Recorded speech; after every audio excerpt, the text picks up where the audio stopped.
Hey Story Stream fam! We've made it to the final chapter of Whispers in Room 10. If you've stuck with us this far, thank you. Your comments, theories, and wild guesses have kept this story alive. In Part 3, the truth finally surfaces, but it's not what Dana expected. The sanitarium, the programming, the double. None of it was random. And the worst part? She might not be who she thought she was at all. If you're just joining us, buckle up. You're stepping into the final act of a story where memory is a weapon, and identity is optional. Hit that like, subscribe, and notification bell. This ending might just change everything. Whispers in Room 10. Part 3. The Final Blowout. I didn't sleep. None of us did. After the call, we bolted from the motel in under 5 minutes. The air outside was heavy, sticky with the kind of stillness that makes you think the earth itself is listening. I had no idea who had traced us there, or how, but I couldn't shake the voice from the phone out of my head. Welcome back to the beginning. What did that mean? Was I just retracing old steps in a cycle I didn't even realize I was living? We drove until the sun cracked open the horizon. Miles of open road stretched before us like a dry, gaping throat. I watched the sky bleed orange as I thought about that video. Me, bound to a chair, monitored like a lab rat. The way my double had spoken, precise, detached, like language itself had been programmed into her. Into me. It felt like my skin didn't fit right anymore. By mid-morning, we made it to a safe house my mother knew. It wasn't hers. She claimed it belonged to an old friend from her days in activist circles, but I could tell it wasn't the first time she'd used it. It was a cabin, squat and isolated, buried under tree cover near a dry riverbed. No cell service. No cameras. One landline, which we immediately ripped from the wall. We'd barely stepped inside before I asked, "Why didn't you tell me what happened back then?" After the blackout. My mother took her time. She poured coffee first, black, bitter, familiar, and then sat across from me at the chipped kitchen table. "I tried," she said. "You came back different. Quieter. You started asking questions about your childhood that you should have already known the answers to. You stopped laughing at your own jokes." I frowned. "That could have just been depression." She shook her head. "No. It was like someone had emptied you out and then put just enough back in to make you look the same." "But I knew. Why didn't you press harder?" "I did," she said. "And you told me to stop. You said I was being paranoid, that I needed help. That if I didn't stop accusing people, I'd drive myself insane. You left the next day and didn't speak to me for 6 months." I remembered that fight. Vaguely. But it had felt justified then, hadn't it? I remembered her tone, the way she'd clung to old photos like she was trying to prove something. At the time, I told myself she was projecting. Overbearing. Just being mom. But now I wondered how much of that had been my own mind. And how much had been inserted. Troy hovered in the doorway. He hadn't said much since the motel, his expression closed off. Finally, he cleared his throat. "Have you considered the possibility that there might be more versions of you out there?" That stopped me cold. "I mean," he continued, "if they wiped you once, who's to say they didn't try again later? Or earlier? Maybe you weren't their first attempt." I tried to laugh it off, but it came out brittle and forced. Multiple Donnas? Great. Just what the world needs. More emotionally unavailable hairstylists. But the idea wouldn't let go. How many times had I blacked out? How many nights had I chalked up to wine and stress, only to wake up with my thoughts just slightly off? Troy pulled something from his bag and slid it across the table. A burner phone. "Got it from a contact," he said. "Encrypted. Clean. But more importantly, it has a number for someone who might be able to explain what this whole thing is." I picked it up. The screen glowed to life. One contact. No name. Just a number and a location. Pinebrook Sanitarium. "I know the name," I said.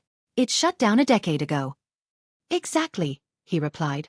"But apparently it still runs. Privately. And guess what else I found?" He held up a grainy photo. It showed the front gate of the sanitarium. And walking through it, a woman. Dark hair. Tall. Familiar posture. It was Margot Ellison. My old instructor. "She's not just involved," I said. "She's still working for them." "She never stopped," Troy said. "And according to this contact, she's in charge of what they call reintegration protocols." Translation: rewriting people who slip out of their programming.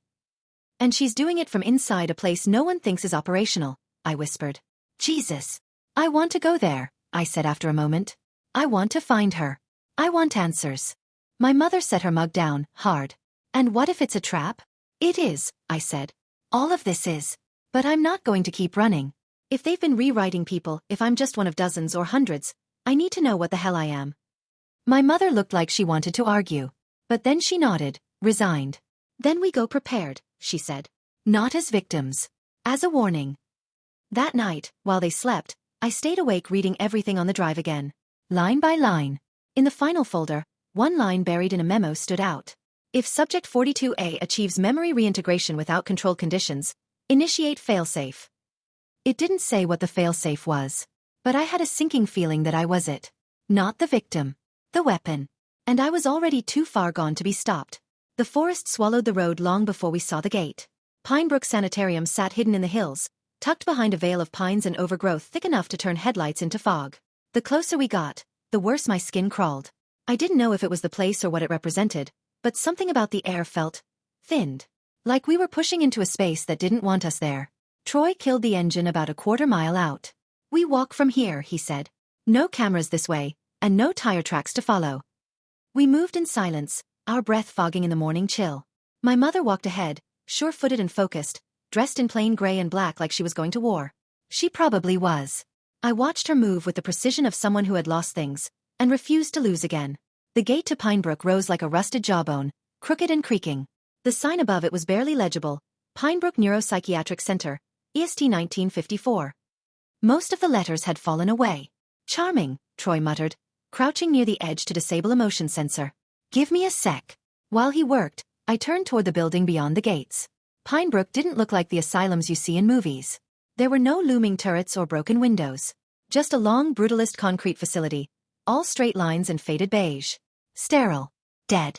But someone had cleaned the walkway recently. Someone still lived here. All right, Troy said. We're ghosted. Let's move. We crept through the overgrown courtyard toward a side entrance. Troy had picked up blueprints through an old contact.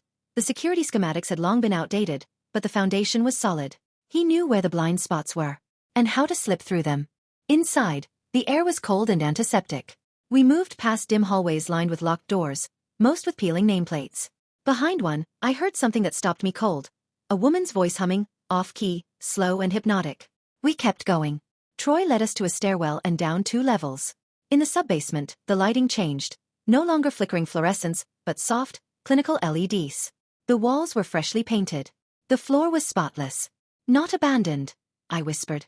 Nope, he said grimly. We're in their real facility now.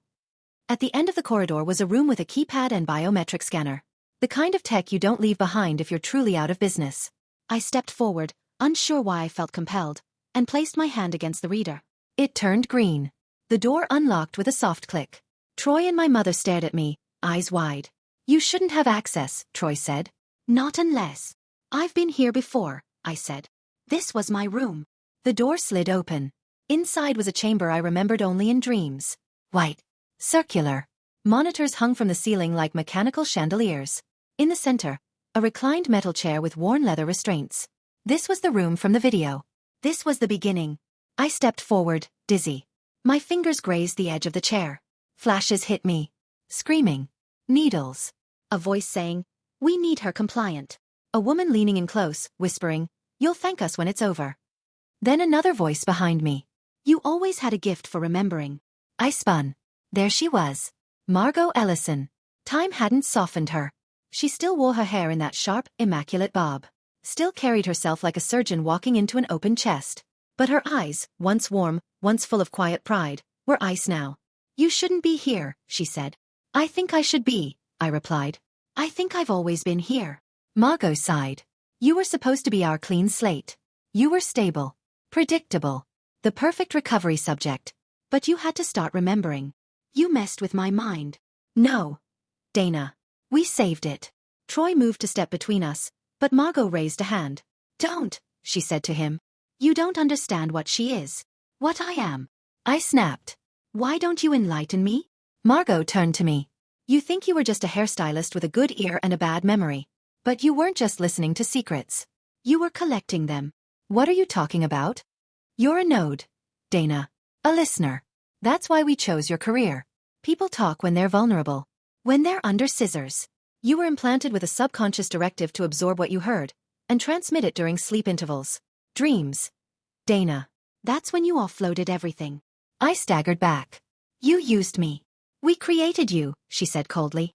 "Not from scratch. But close. Your original self was a liability. You volunteered for this in the beginning. Then you changed your mind. So we changed you. No, I whispered. I wouldn't. Wouldn't you? She said, stepping closer. You were terrified of your real life. The choices you made. What happened in Boston? Or have you blocked that too? I didn't answer. Couldn't. My pulse roared in my ears. Why are you telling me this now? Margot smiled, but it wasn't kind. Because they've activated the protocol. You're nearing full recall. That means one of two things will happen next. She held up 2 fingers. 1. We wipe you again. Clean slate. You forget this conversation ever happened. She dropped 1 finger. Or 2. You finish what you started. And we lose control of you entirely. What if I want a third option? There is no third option, Dana. Behind me, the door slammed shut. Troy lunged, but Margot was faster. She hit a panel on the wall, and a metal barrier dropped between us. I was sealed inside. You wanted the truth, she said through the glass. Now let's see what you do with it. I didn't scream when the door sealed behind me. That part of me, the one that panicked, had gone quiet. Something colder had taken its place. A silence that knew this room, had lived here, maybe even been born here. The lights shifted, bathing the chamber in an eerie blue. Screens flickered on overhead. Monitors I'd barely noticed now glowed with vitals, neural maps, memory threads pulsing like constellations across a digital sky. I was looking at my own mind. No, not just mine. Another panel slid open at the far end of the room. Beyond it, a second chamber, separated by glass. And in it, standing, staring at me with my same jawline, same gait, same eyes, was me. She didn't move. I pressed forward until we were only a few feet apart, separated by a single barrier and a decade of lies. I raised my hand. So did she. Same speed. Same hesitation. Not a mirror. A replica. She looked newer. Fresher. Her eyes didn't hold the weight mine did. There were no bags under them, no doubt behind them.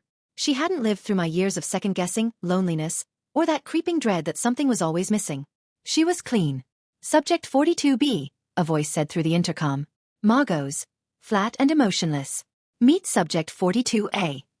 The clone, that's what I had to call her, right? Tilted her head like a curious animal. Her lips parted. You look tired, she said. Her voice matched mine exactly. Same pitch. Same cadence. But her tone lacked the warmth. It was measured. Artificial. I backed away. What is this? Reintegration, Margot replied. You're looking at the control. The original mental overlay we preserved when you started to slip. She's the memory map. The baseline. You kept her. I said. You kept me as a failsafe? She isn't you, Margot said sharply. She's what you used to be.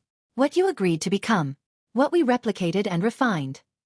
The clone moved closer to the glass. I don't feel pain, she said. I don't remember hate. I sleep without dreaming. You used to want that too. I wanted peace, I whispered. Not erasure.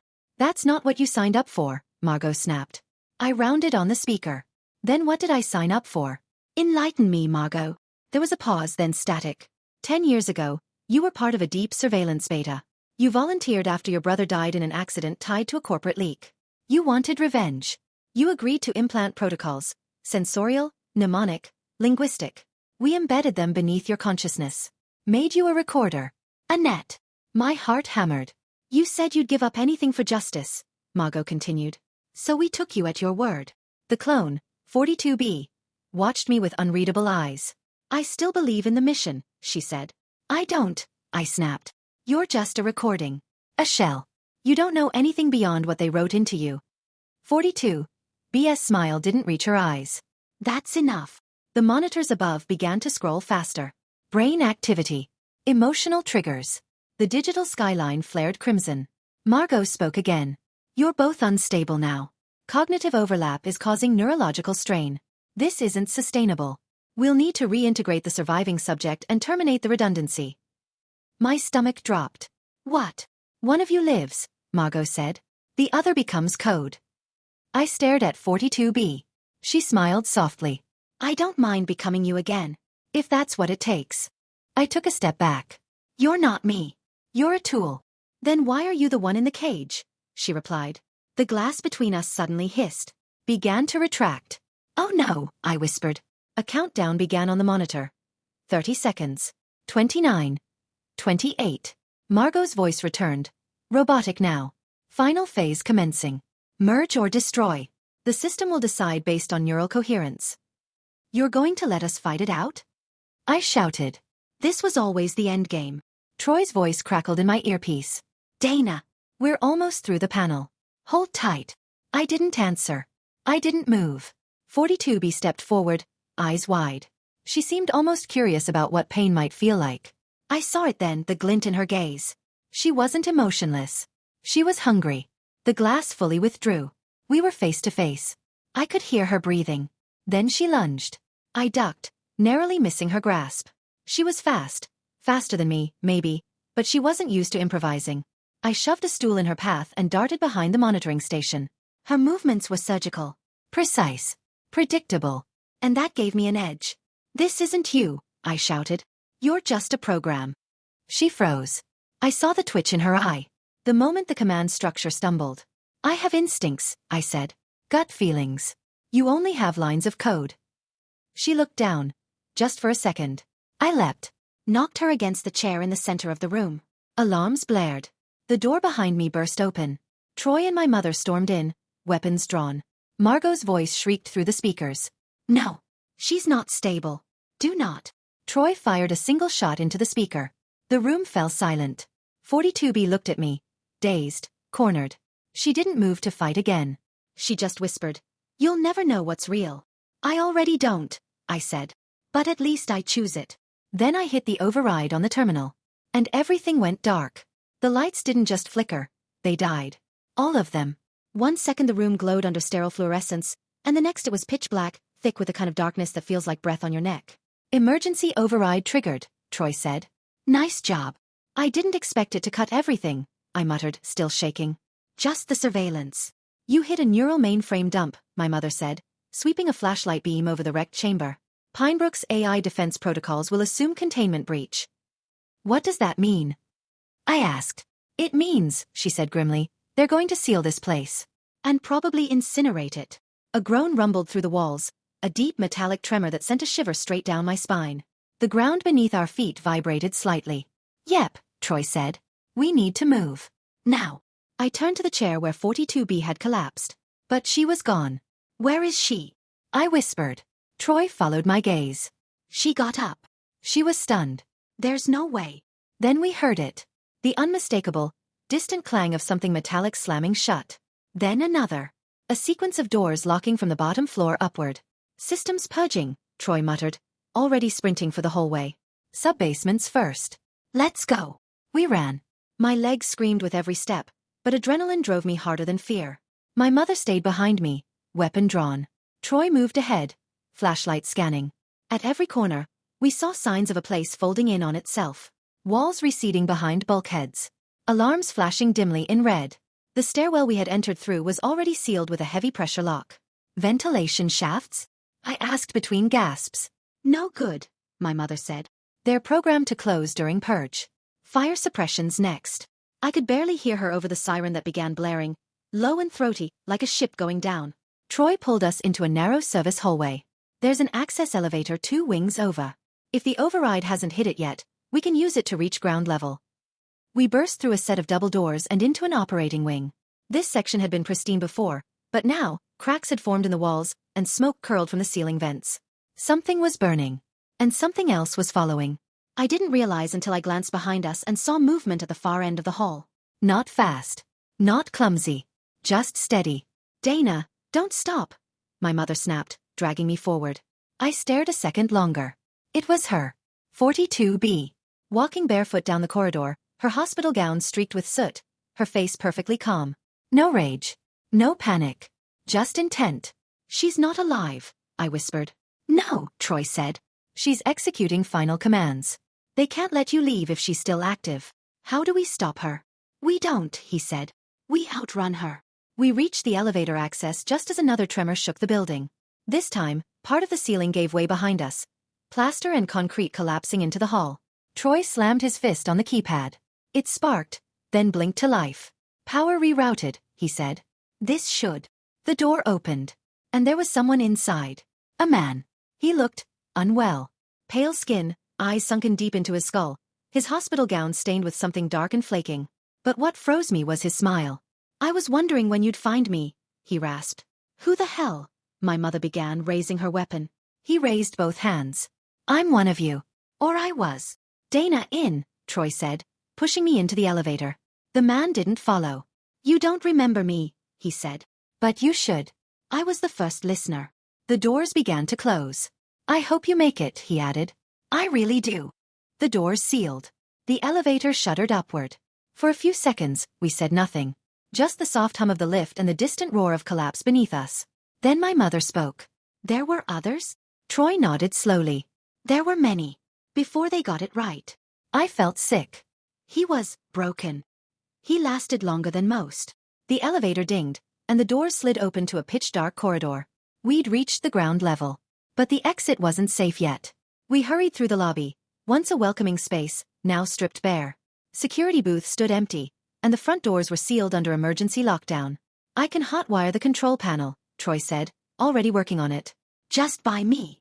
A crash. Behind us. She was here. 42B stepped from the stairwell, her bare feet tracking soot across the polished floor. A faint orange glow lit her from behind, the fire spreading through the lower floors. I stepped forward, heart pounding. You don't have to do this, I said. Her head tilted, bird-like. It's not about what I want. It's about what I was made for. Then break your program, I whispered. Like I did. For the first time, something in her flickered. Troy shouted. Got it. The doors burst open, cool night air rushing in. My mother grabbed my arm. Dana now. But I didn't move. I looked at 42B one last time. I'm sorry they did this to you, I said. She blinked slowly, as if memorizing me. Then she nodded. And stepped back. We ran. Behind us, the doors sealed again. And Pinebrook began to burn. I never thought fresh air could feel like betrayal. The night was cold, biting at my lungs with every breath. We emerged from a hidden concrete hatch built into the side of a wooded embankment behind Pinebrook. It looked like a utility building from the outside, long abandoned. No one would have guessed what was buried beneath it. Troy slammed the steel door shut behind us and welded it with an emergency sealant.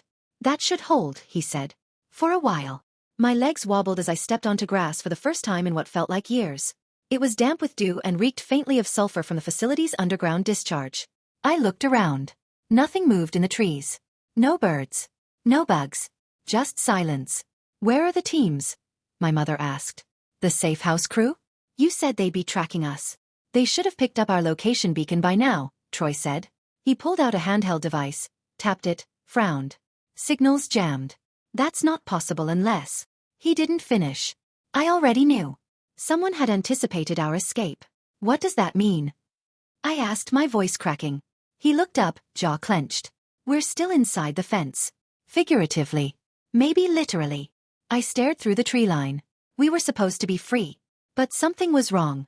The sky looked darker than it should. The stars dimmer. The air heavier. The world felt filtered. Off. You're telling me the outside might still be part of the system? I said.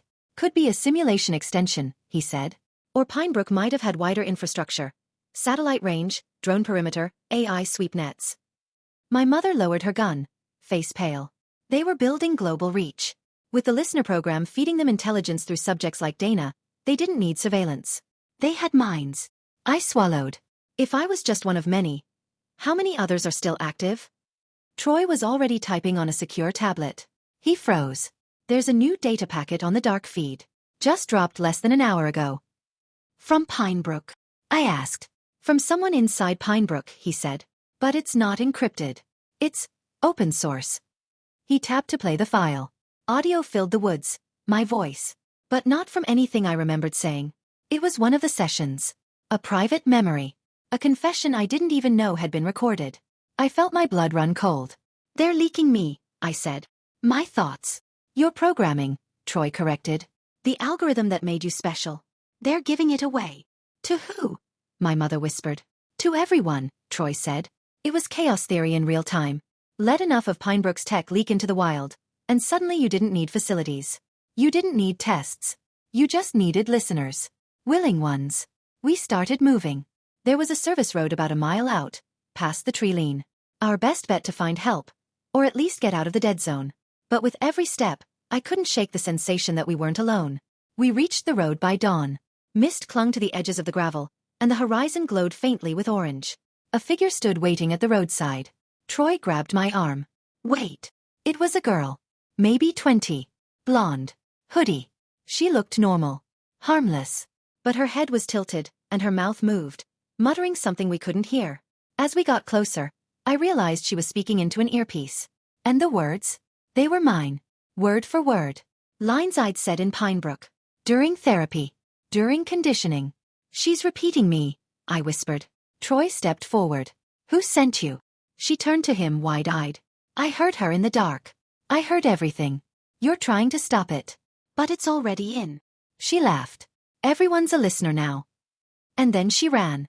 Gone before we could stop her. My mother stared after her. They seeded the population. No, I said. They pollinated it. Whatever I had been, a prototype, a test subject, a failed control, it was no longer unique. My memories, my reflexes, my trauma responses were out there now. People were downloading personalities like apps. Choosing who to become. Can we still shut it down? I asked Troy. He didn't answer right away. We'd have to burn the net, he said. Black out the satellite uplinks. Nuke the backups. But we don't even know where the real servers are anymore. Could be global. I looked up at the sky. It felt smaller now. Closer. Like the stars were watching. What if this isn't about control anymore? I asked. What if it's about multiplication? They don't care who hears me. They want everyone to become me. Or worse, versions of me with edits. Upgrades. Not Dana the hairstylist. Not Dana the daughter.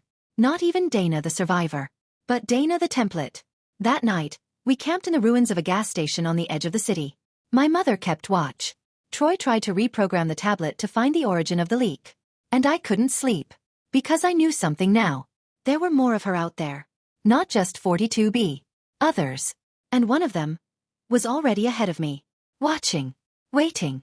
I dreamt I was cutting hair. The gentle snip of shears. The familiar shape of a client's head under my fingers. The mundane rhythm I had once found comfort in. But in the dream, their hair fell in clumps of code. Thick strands dissolving into strings of ones and zeros, vanishing before they touched the floor. When I looked into the mirror, the reflection wasn't mine. It was hers. 42B. She smiled and said, "You were always me." I woke with a gasp. The gas station was cold. Silent. My mother and Troy were asleep, though I doubted it would last. I crept outside into the empty lot. The sun was just beginning to rise, casting long orange shadows across the cracked concrete. And there she was. Sitting on the hood of a rusted sedan like she'd been waiting all night. 42B. Only not quite. She looked older now. More like me. Her hair styled like I used to wear it before Pinebrook. Jeans. Hoodie. Ordinary. But her eyes held none of the panic I remembered. Only clarity. "I didn't follow you," she said calmly. "You brought me here." I didn't run. I didn't scream. I walked right up to her and said, "What are you?" She cocked her head. "Same as you." "No. I'm a stylist," she finished. "A daughter? A pawn in someone else's game." I stiffened. "You were made in Pinebrook." "I wasn't." She slipped off the car hood and stood in front of me. "Do you remember your first client?" she asked. I blinked. "What?" "The first haircut you gave. In the salon." "What was their name?" "June," I said without hesitation. "Elderly woman. Gray curls." What did she say when she left? I opened my mouth. Closed it. I didn't know. She leaned in, her voice almost kind. "You don't remember because it never happened. They filled you with a life. A comforting narrative. A job. A mother. But it was scaffolding." "No," I whispered. I had memories before Pinebrook. Dreams. Fabricated. Installed. Same as mine. I staggered back, nausea rolling through me. "You're lying." She didn't argue. She pulled something from her pocket. A hair comb. My comb. I had lost it months ago, I thought. Back in the facility. "I'm not the replication," she said softly. "You are." I couldn't breathe. "You were the successful version," she continued. "The one they sent out to test integration. A sleeper. You built a life, a sense of self. Then they triggered your recall. The salon. The overheard conversation. All of it. An activation key." "No," I choked out. I bled. I cried. "I had a mother." She nodded. An asset assigned to play that role. Embedded for credibility. I spun around, heart racing. "Troy, he knew." "He suspects," she said. "But he thinks you were altered. Not that you were born in the lab." I shook my head, the ground lurching under me. You were never supposed to find me, she said. But something malfunctioned. I was buried, forgotten. You were the upgrade. The model they perfected. I stared at her. Then why did you let me go? She smiled. Because they're watching now. And I needed you to believe you'd won. She stepped back, eyes glowing faintly under the rising sun. They'll keep using you, she said. Feeding off your empathy. Your instincts. You're their interface to humanity. I'll fight it, I said. Will you? She asked. Or will you do what you've always done? What you were designed to do, listen? With that, she turned and walked into the woods. And vanished. When I returned to the gas station, my mother, who might not be my mother, was gone. No sign of struggle. No note. Just gone. Troy was sitting against the wall, staring at the tablet. He looked up and I saw it in his eyes. He knew. How much of me is real? I asked. He didn't answer right away. Finally he said, maybe that's the wrong question. Then what's the right one? He tapped the tablet. A new alert had just popped up. Not a warning. A job. Stylist. Full-time. Downtown salon. Resume required. Someone wants you back in the world, he said. And they're ready to test the next phase. I took the tablet. Stared at the listing. It even had my name on it. Do I take it? I asked. He looked at me, eyes filled with quiet resignation. That's up to you, Dana. But we both knew it wasn't. Because the twist wasn't that I had been made. The twist was that I was still being made. Every step, every memory, every choice, recorded. Modeled. Duplicated. They weren't erasing me. They were exporting me. Because somewhere out there, someone was already sitting in a chair, saying, short on the sides, please. And their stylist? Was me. And that's the end of Whispers in Room 10. If you're still trying to process what's real, what's programmed, and what it all means, same here. Got a theory about Dana? About the listener program? Drop it in the comments. I want to hear everything you've pieced together. And if this story pulled you in, do me a favor. Like, subscribe, and turn on the bell so you don't miss the next mystery coming your way. Because trust me, what's next might go even deeper. And if you want bonus content in a shorter form like Reels, please give us a follow on Instagram at StoryStream. Thank you for listening. And remember, everyone's a listener now.